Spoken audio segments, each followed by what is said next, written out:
History books tend to focus on the noise of collapse, the thunder of artillery, the clash of armies, and the smoke rising over burning cities. But if you look closely at how great nations actually die, the end rarely begins on the battlefield. In the 19th century, the most dominant superpower of the Middle East wasn't dismantled by invading soldiers. It was taken apart, piece by piece, by accountants. It wasn't conquered by gunpowder, but by the slow, suffocating grip of compound interest. This is the untold story of the first modern debt trap. It is the chronicle of how the Ottoman Empire, a force that had once made all of Europe tremble, was quietly strangled by the banking houses of London and Paris. And this isn't just ancient history.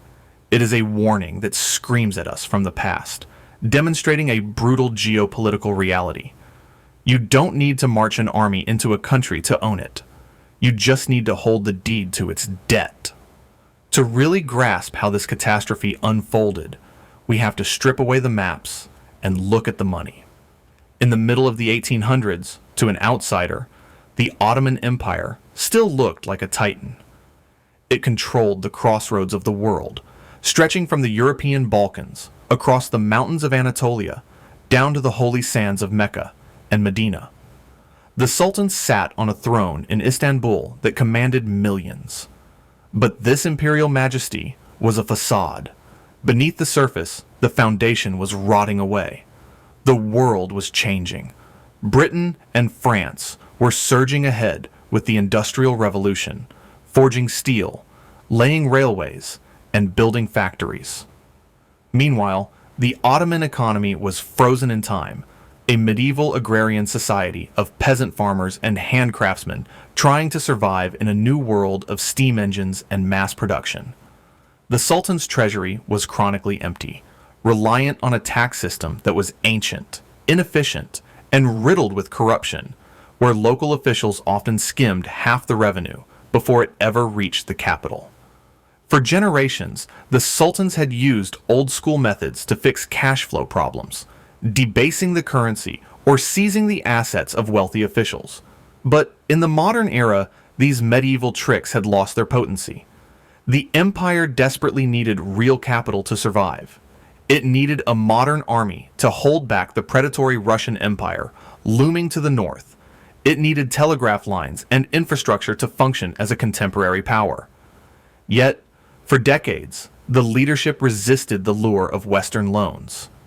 There was a profound cultural and religious hesitation regarding usury, combined with a sharp political instinct that warned them against becoming dependent on the Christian powers of Europe. But in 1853, that resistance collapsed. The Russian Empire invaded Ottoman lands, igniting the Crimean War. This wasn't a border skirmish. It was a conflict of massive scale that the Ottomans simply couldn't afford to fight on their own. Britain and France, terrified of Russian expansionism, stepped in to back the Turks. They sent their fleets and their regiments to the Black Sea, but more importantly, they sent their bankers. War is expensive.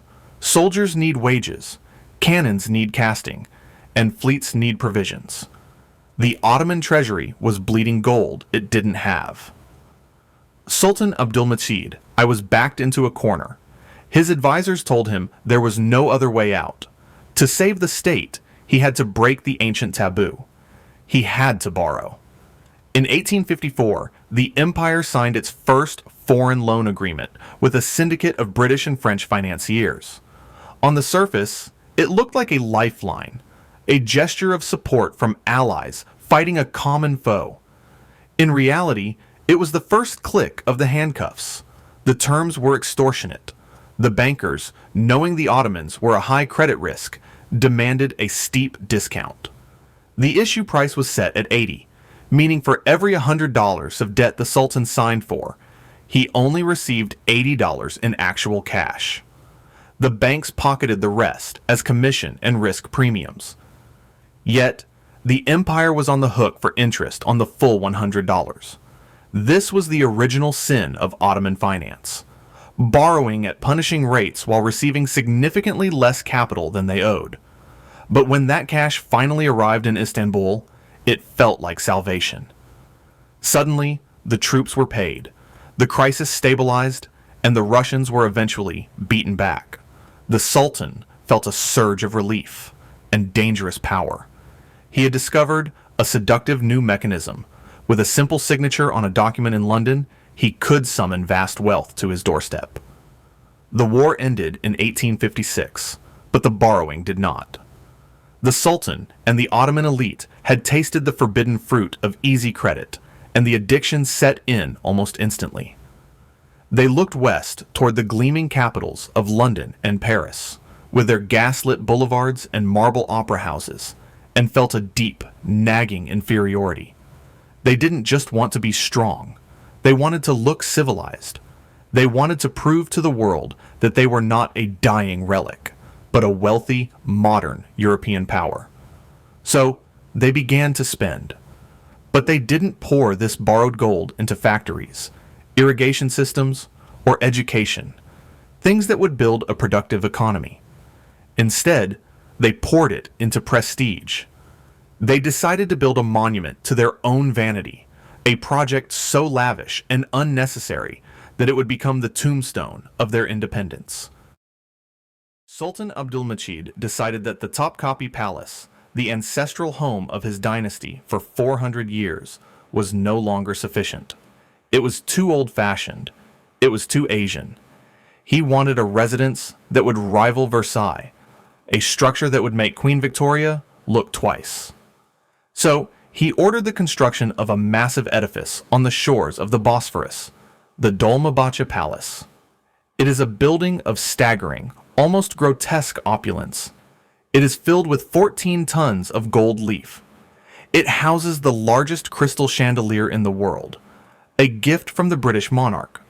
The staircase is crafted from baccarat crystal. The carpets are pure silk. The walls are lined with Italian marble. It is breathtakingly beautiful, but in economic terms, it is a tombstone. It was built entirely with money the empire did not have. While the peasants of Anatolia were scratching a living from the dry earth using wooden plows, the Sultan was importing crystal from Bohemia to decorate a house he could not afford. The cost of this single palace was 5 million Ottoman gold lira, equivalent to a quarter of the empire's entire yearly tax revenue. To pay for this, the Sultan went back to the bankers in 1855, then again in 1858, and again in 1860. The bankers in London and Paris were happy to keep the tap open. They were making a fortune on commissions and high interest rates. They knew the empire was struggling, but they operated under a dangerous assumption known as moral hazard. They believed that Britain and France would never let the Ottomans fail because they were geographically too important to the balance of power. By the 1860s, the Ottoman financial situation had mutated into a classic Ponzi scheme. The empire was no longer generating enough tax revenue to pay the interest on the old loans, so it had to take out new loans just to pay the interest on the previous ones. They were digging a hole to fill a hole.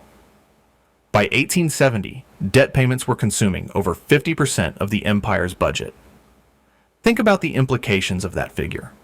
50 cents of every dollar collected from a fisherman in Greece or a farmer in Syria was leaving the country instantly to pay a coupon to a bondholder in London. The state was being hollowed out from the inside. To keep this dying system on life support, the government turned to a group of local intermediaries known as the Galata bankers. But these weren't just anonymous lenders.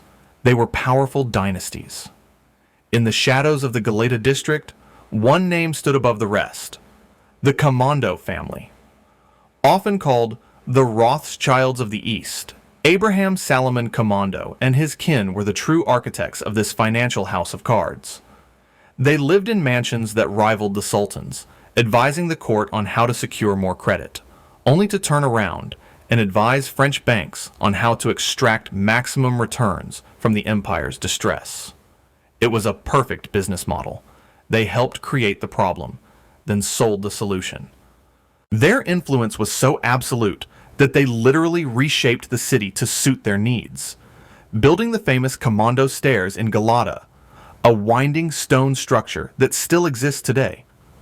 Those stairs stand as a physical monument to a brutal reality. In the dying days of the empire, the power of the banker had eclipsed the power of the throne. The Sultan at this time was Abdulaziz, who had succeeded his brother. He was a man with a massive ego and a love for military hardware. He didn't just want palaces, he wanted a navy. He looked at the British Royal Navy and decided he needed one too. He ordered massive ironclad warships from British shipyards and bought the latest Krupp cannons from Germany. For a brief moment, the Ottoman Navy was the third largest in the world on paper. But it was a fleet the empire could not afford to fuel or maintain. The ships sat in the Golden Horn, rusting because there was no coal to run them. They were floating piles of debt. The tipping point arrived in 1873. A financial panic started in Vienna and spread across the globe, triggering a downturn known as the Long Depression. Global capital dried up overnight. The European banks, suffering their own liquidity crisis, stopped lending. The music stopped, and at that exact moment, nature turned against the Ottomans. A catastrophic drought struck the heartland of Anatolia in 1873 and 1874. The crops failed. The sheep died. The peasants, who were the tax base of the empire, faced starvation. Famine stalked the land. When the tax collectors went into the villages demanding payment, they found nothing but dust and corpses. The revenue stream collapsed, but the debt payments remained fixed. In the summer of 1875, the Grand Vizier Mahmud Nedim Pasha looked at the ledgers and realized the game was up. The treasury was empty. There was a massive payment due to the European bondholders in October, and there was simply no cash to pay it. He tried to float a new loan, but the markets were closed to him. No one would lend a penny to the sick man of Europe. The empire faced a terminal choice. It could starve its own people to pay the foreign bankers, or it could stop paying. On October 6, 1875, the Ottoman government issued a decree that shattered the financial pillars of Europe. It was called the Decree of Ramadan. In this document, the government announced it would cut its debt payments in half, paying 50% in cash and the other 50% in paper IOUs that promised a future return. In the polite, sterile language of diplomacy, this was called a moratorium. In the brutal language of finance, it was a default. The Ottoman Empire was bankrupt. The reaction in Europe was apocalyptic. Millions of middle-class investors in Britain and France, vicars in rural England, shopkeepers in Paris, saw their life savings wiped out overnight. The newspapers screamed that the Turks were thieves and swindlers. The diplomatic shield that Britain and France had held over the Ottomans evaporated instantly. Financial weakness immediately invited military aggression. Seeing that the Sultan was broke and friendless, the Russian Empire seized the opportunity to finish what they had started in the Crimea. In 1877, Russia declared war. The ensuing conflict was a catastrophe. The Ottoman army fought with desperate bravery, but they were unpaid, undersupplied, and demoralized. The Russians marched all the way to the suburbs of Istanbul, within sight of the minarets of the Hagia Sophia. The empire was forced to sign a humiliating peace treaty, ceding vast territories. But the most devastating clause was financial. The Russians imposed a massive war indemnity, demanding over 800 million francs as punishment. The Ottoman Empire was now in an impossible position. It owed hundreds of millions of pounds to British and French bankers, which it had already defaulted on, and now it owed a mountain of war debt to the Russian Tsar. The total debt load was far greater than the entire value of the Ottoman economy. The empire was insolvent. It was defenseless. It had lost its credit, its territory, and its dignity.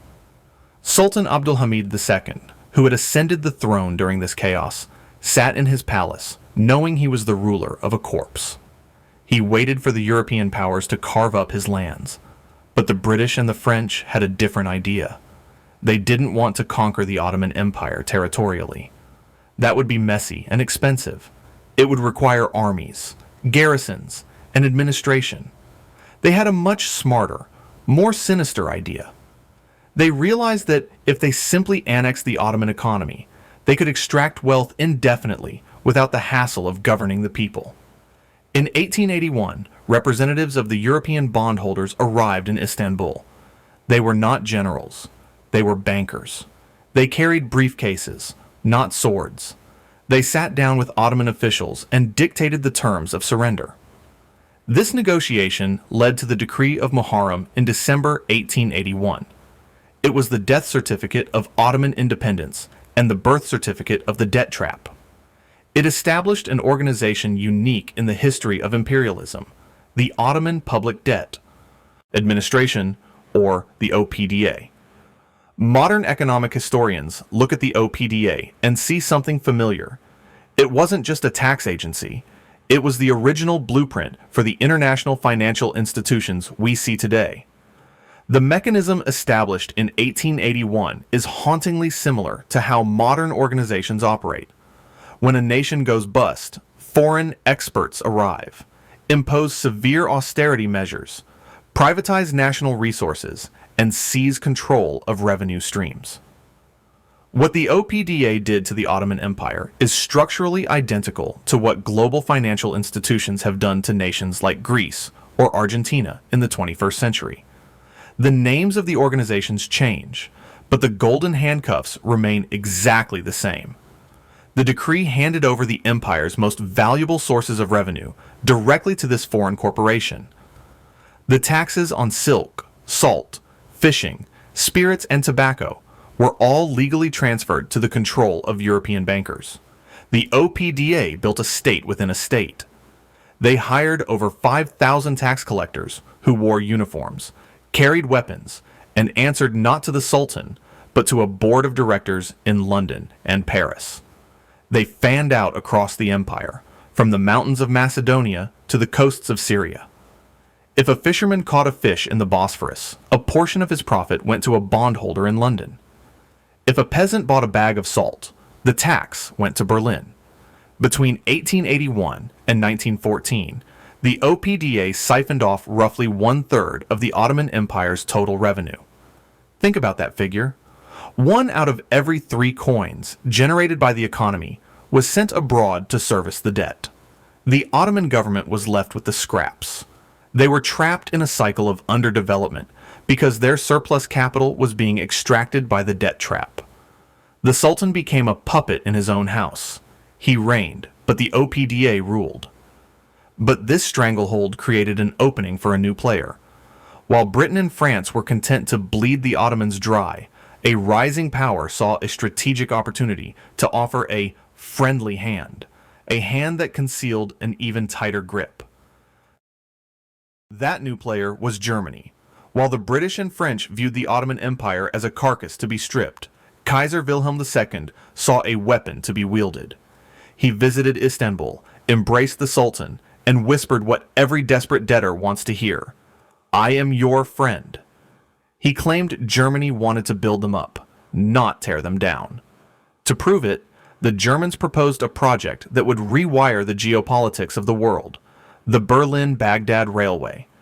It was a dream of steel connecting the heart of Europe directly to the oil fields of the Middle East and the Persian Gulf, bypassing the British-controlled Suez Canal. For the Sultan, this was a lifeline. A railway meant he could move troops to crush rebellions. It meant modernizing the economy. It meant having a powerful military ally against the Russians. But who would pay for it? The Ottoman treasury was empty, its keys held tight by the OPDA. The Germans smiled and said, "Don't worry, we will lend you the money." And so, a new cycle of debt began. Deutsche Bank became the primary financier, but the Germans were just as predatory as the British. The contracts were extortionate, including kilometric guarantees that forced the Ottoman government to pay a guaranteed profit for every mile of track, regardless of traffic. Crucially, the fine print gave German companies the rights to all oil and minerals found within 20 kilometers of the tracks. The Sultan had simply swapped the golden handcuffs of the British for the steel chains of the Germans. By 1910, the Ottoman Empire was effectively a German economic colony. German officers trained the army. German engineers ran the trains. German banks held the new debt. This wasn't just finance anymore. It was friction. Britain and France watched with fury as their influence slipped away, and Germany gained a foothold in the strategic Middle East. The debt of the sick man had become the fuse pushing Europe toward World War I. By 1914, the Ottoman leadership, now dominated by the Young Turk movement, realized they were trapped. They knew that as long as the debt existed and the OPDA controlled their finances, they were not a free nation. When war broke out in Europe, they made a fatal calculation. They joined Germany. They believed that if Germany won, they could cancel the debts to Britain and France, abolish the OPDA, and regain their financial independence. It was an all-or-nothing gamble. On the day they declared war, they marched to the OPDA headquarters, expelled the British and French directors, and stopped the payments. For a brief moment, they felt the rush of freedom. But the gamble failed. The war was a catastrophe. The empire was destroyed. Yet the debt survived. When the Turkish Republic was founded by Mustafa Kemal Ataturk in 1923, after a brutal war of independence, the European powers returned with their ledgers. At the Treaty of Lausanne, the British and French demanded that the new Turkey pay the debts of the dead. Empire. They argued, you inherited the land, you inherit the mortgage. Ataturk fought hard, but he knew Turkey needed to be part of the global economy. He couldn't start a new nation as a defaulter. So he agreed to pay. But Ataturk understood something profound. Paying the debt was just the start. To ensure this never happened again, he implemented a fierce economic strategy known as statism, devletchilik. He didn't just write checks, he took back control. He nationalized the railways from the Germans. He bought back the foreign-controlled monopolies, like the infamous Régie Tobacco Company from the French. He stripped away the special economic privileges of foreigners. He taught his people a lesson written in blood and gold. Political independence is meaningless without economic independence. He proved that a nation cannot be free if its veins are open to foreign extraction. The new republic, poor and devastated by war, spent its first 30 years sending millions of dollars abroad to pay for the reckless spending of sultans who had been dead for decades. The final payment on the Ottoman debt was made on May 25, 1954. It took exactly 100 years to pay off the mistake. The story of the Ottoman debt trap is the ultimate lesson in the danger of financial dependency. The Ottomans thought they could import modernity. They thought they could buy the appearance of a great power using other people's money.